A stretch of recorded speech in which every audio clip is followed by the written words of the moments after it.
Hi, my name is Amanda and I'm going to be your student nurse today. How are you? Good, how are you? Good. Are you experiencing any pain right now? No. Do you have any allergies? Not that I'm aware of. Excuse me while I wash my hands. And I'm pulling this curtain for your privacy. And are you comfortable? Yep. Alright, I have all of my supplies with me, so we're ready to start our assessment. Do you know where you're at right now? Or I'm sorry, what is your name and date of birth? Emily Brady, 9897. Patient looks, stated age. Do you know where you're at right now? University of Detroit Mercy. Do you know what you're doing here? Health assessment video. Do you know what year it is? 2017. Patient is A&O times 4. Patient is overall hygiene is well kept and groomed. Patient's mood is calm and cooperative. Responses to my questions are appropriate to this situation, and patient shows no signs of apprehension. Patient also has no obvious signs of illness, and that includes that part. So now I'm moving on to your head, neck, and face. So we're going to start with the temperature. So the temperature is warm. The color is pink.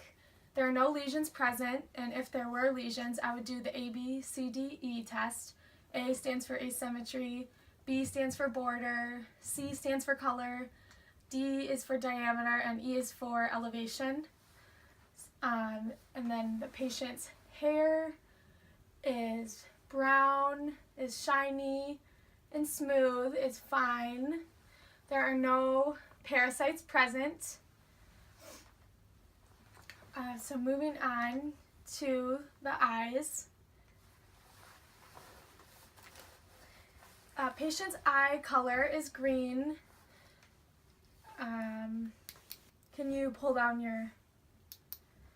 Alright, sclera is white, conjunctiva is pink.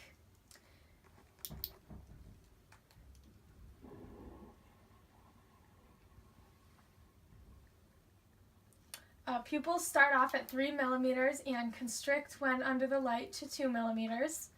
And now I just need you to follow my my pen here.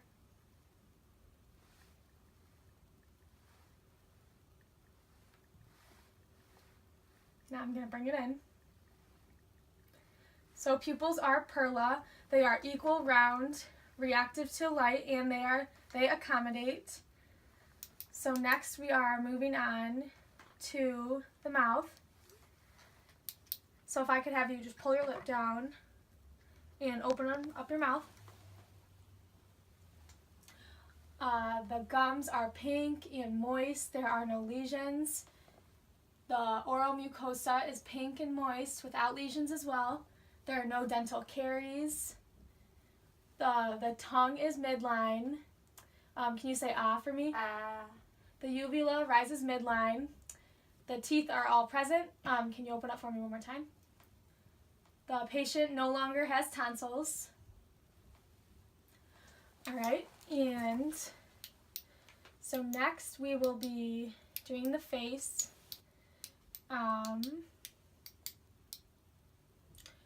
The patient's face overall is symmetrical.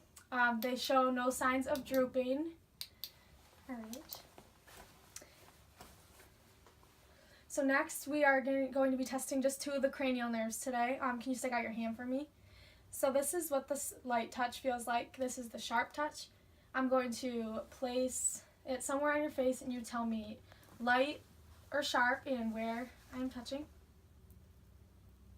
Sharp forehead. Light nose. Sharp nose. Light cheek. Alright, and then you can open your eyes now and can you just smile? Alright, cranial nerve number 5 is intact. Next, I need you to smile with your teeth, raise your eyebrows, and puff up your cheeks. Cranial nerve number 7 is intact. So now we can move on to the upper extremities. Alright, so can you stick out your arms for me? Okay. The color is pink. There are no lesions present. And the color is normal for ethnicity. The temperature is warm. And now I need to take a look at your pulses. If you can turn it back around. This is the radial pulse. The rate is equal, the rhythm is regular, and the strength is 2+ bilaterally. Now this is the brachial pulse, and this is 2+ bilaterally as well. So now I need to have you put your fingers together for me. This is just testing for clubbing, and clubbing is not present. Now stick out your fingers for me. And this is just testing for cap refill, which is less than 3 seconds. And then now I need you to grab onto my fingers. Patient strength is equal on both sides and is strong. So now we are moving on to the heart, lungs, and thorax. So I'm going to start by naming just the location of everything. So here we have the second intercostal space at the right sternal border. We have the aortic area.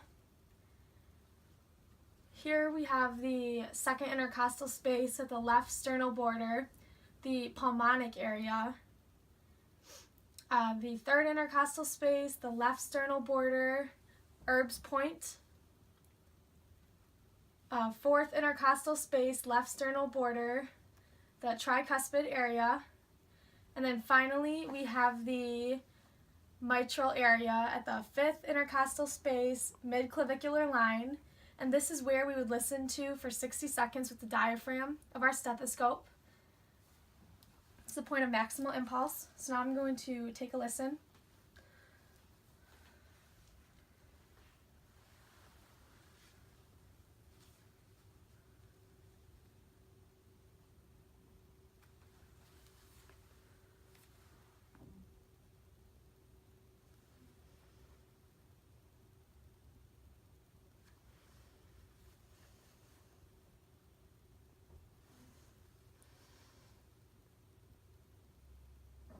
And I would listen for 60 seconds.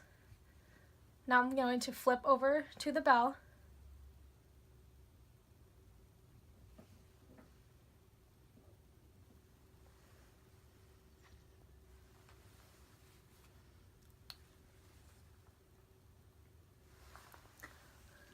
S1 is heard loudest at the apex, and S2 is heard loudest at the base. S3 and S4 were not present. So now I'm going to listen to your lungs. Alright. And I'm starting above the clavicle here. And every time you feel the touch of this, I need you to take a deep breath in and out for me.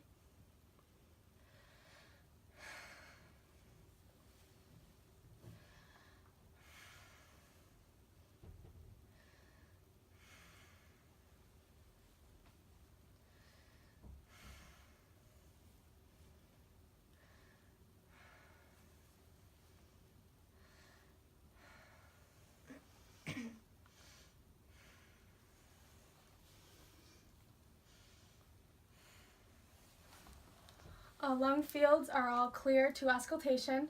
So now I'll need you to stand up for me, and we need to do it from behind.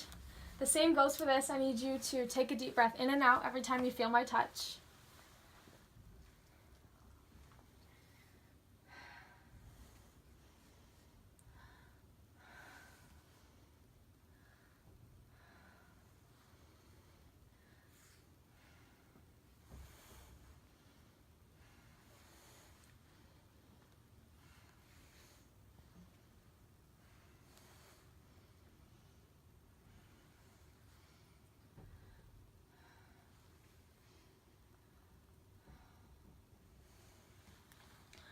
All lung fields are clear to auscultation.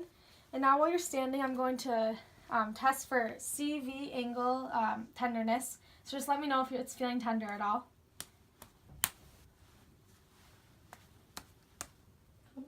Okay, and now I'm going to test your spinal curvature, so if you could bend over for me. Spine is midline. There are no signs of scoliosis present. All right, you can stand back up for me and then turn around and face me. All right, the AP diameter is 2 to 1. So now moving on, I'm going to have you lay down and we're going to take a look at your vowel sounds. All right. So I'm going to start with inspection, which goes first. Following inspection, I will do auscultation, and then finally I'll do palpation. So the umbilicus is midline, the contour is flat, and it is symmetrical on both sides.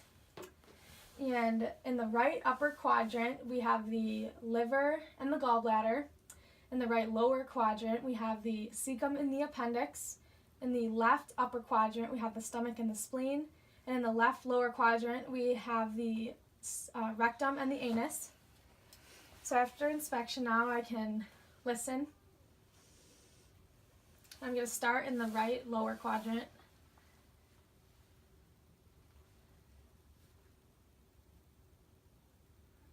And I would be listening in each quadrant for about a minute, but due to time, I will not be doing that today.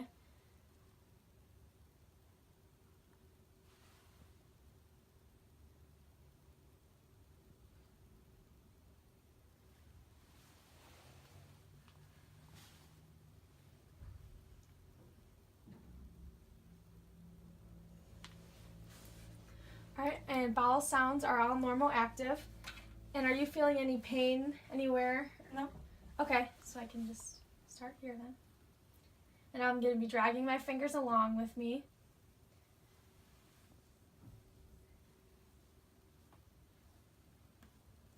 All right.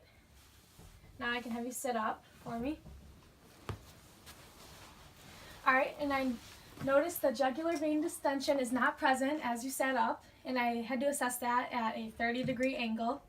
And just a quick thing I did forget, I need to inspect your carotid arteries. One thing I did not remember to do. So I'm going to start by palpating just with one side at a time. Turn the other way, please. And now I need to listen. And while I'm doing so, I need you to hold your breath. And I'm going to do this with the bell of my stethoscope. Hold your breath. And turn. All right, and there are no bruises present, so very good. And then now I am taking a look at your lower extremities.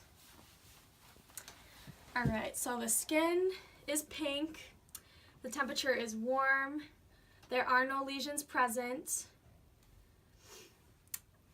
Alrighty. Now I'm going to test for the dorsalis pedis pulse. Strength is 2+ bilaterally.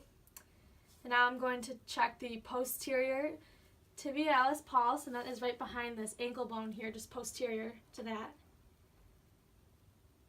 Strength is 2+ bilaterally as well. Alright, so now I'm going to test your strength, so if you want to kick your legs out for me. Alright, then try to bring them back in. Okay. Now I'm just testing for edema.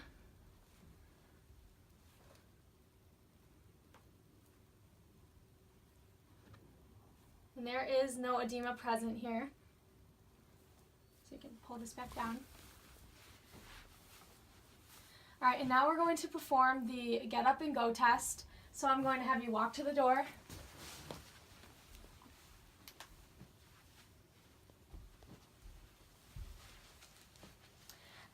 And I assessed your gait. While doing so, your gait is straight and effortless. And now I will do the Romberg test. If you want to put your arms out at your side. And we would do this for 20 seconds. But due to time, we are not. So I'll need you to close your eyes.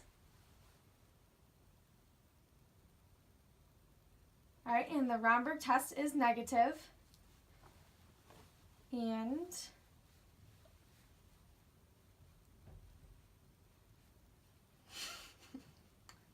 all right, that is it. So thank you.